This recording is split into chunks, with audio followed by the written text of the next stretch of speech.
As Escrituras ensinam que Deus nos ama apesar de sermos pecadores.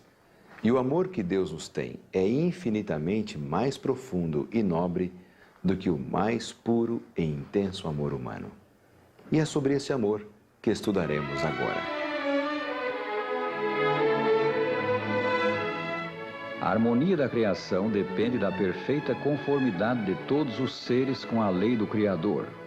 Ao homem, Deus deu o poder de compreender o que ele requer, a justiça e beneficência de sua lei. E do homem se exige inabalável obediência.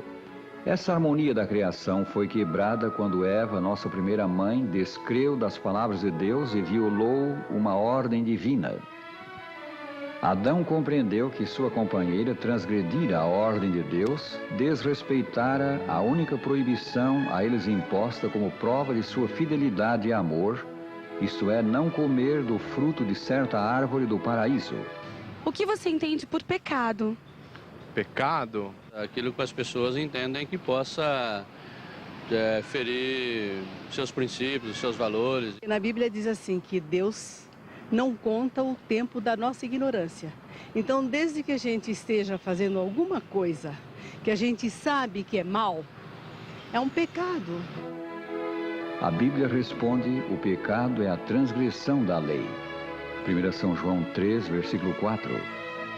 O pecado é, pois, a quebra da lei moral de Deus, dos 10 mandamentos, o decálogo. Quando violamos qualquer dos 10 mandamentos, qualquer ordem divina, nós pecamos. Quantos pecaram? Todos pecaram, diz a Escritura, e carecem da glória de Deus. Romanos 3, 23. A desobediência de Adão operou nele uma mudança espiritual. Fez dele um pecador, um escravo do pecado. E essa condição passou a todos os homens. Todos somos pecadores. Nós não podemos mudar a história. O que aconteceu já aconteceu. Adão e Eva tomaram a decisão e se tornaram pecadores. No entanto, as leis da biologia nós não podemos também interferir nelas. Por exemplo, um gatinho só pode ter filhote e gatos. Não pode ter um cachorrinho. Então, Adão e Eva se tornaram pecadores, só podiam gerar filhos que eram pecadores.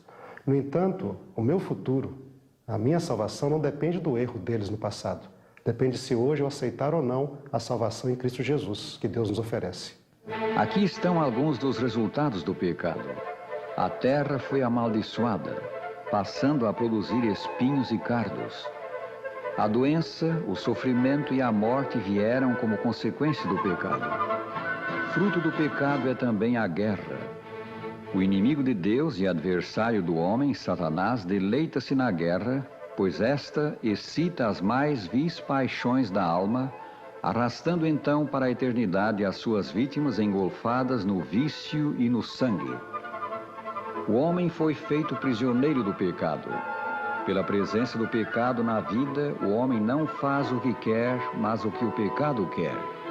Jesus ensinou: todo o que comete pecado é escravo do pecado.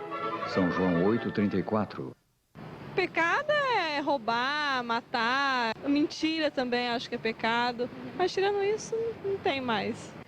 Esse negócio de querer classificar pecados e de colocar níveis para pecados, um pecado é muito sério e muito grave, o outro já não é tão grave assim, certo? Isso aí é mais humano do que divino. Eu acho que para Deus qualquer pecado é ofensivo, qualquer pecado. Agora, evidentemente, existe assim os pecados que ocasionam, que causam maior consequência. Qual o único meio de libertação? De nos livrarmos da escravidão do pecado. A Escritura diz: porque o salário do pecado é a morte, mas o dom gratuito de Deus é a vida eterna por Cristo Jesus, nosso Senhor. Romanos 6, 23. Notemos, o pecado leva à morte, à perdição eterna. Mas mediante Cristo, Deus nos quer dar vida, vida eterna.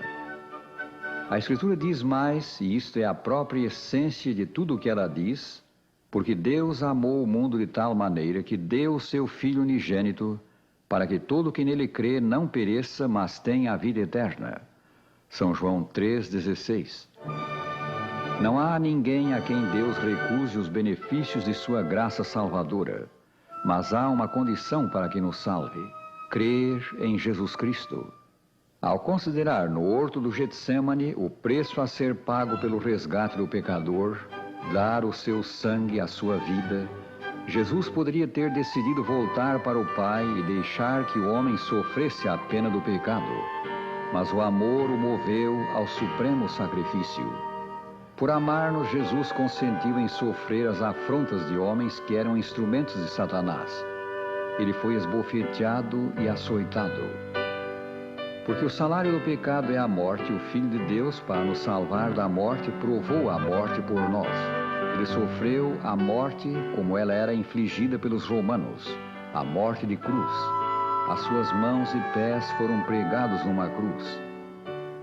Deus Pai ofereceu o seu imaculado Filho como sacrifício para que, por sua morte, ele se tornasse o meio de os homens receberem o perdão dos pecados por intermédio da fé nele. O pecado para nós, normalmente, é uma coisa muito corriqueira, parece não ser quase nada. No entanto, nós notamos na Bíblia que é algo muito complexo, cuja natureza nós mal compreendemos. Quando o próprio Adão e Eva pecaram, eles mudaram a própria natureza humana, se tornaram propensos a fazer o mal, tornaram-se mortais, mudaram até a própria natureza geral, onde havia então decadência, destruição, apareceu a violência. E nesta situação de algo tão terrível que é o pecado, somente a vida do próprio Criador poderia resolver o problema e trazer salvação para os pecadores. A vida de qualquer outro ser criado, anjo, o que quer que fosse, não seria suficiente para resolver o problema terrível chamado pecado. Somos reconciliados com Deus pelo sangue de Jesus. Somos remidos pelo seu sangue. Somos justificados pelo seu sangue. E pelo seu sangue somos purificados. Todos nós estávamos na mente de Jesus quando ele se ofereceu como resgate do pecador. Considere isto, prezado ouvinte. O que ele fez foi por você também. O único meio de o pecador obter salvação é pela fé em Jesus Cristo. Pela fé nele somos postos outra vez numa relação correta com Deus. Recebemos um novo coração e somos capacitados para viver novamente em obediência à lei de Deus. O que devemos fazer agora?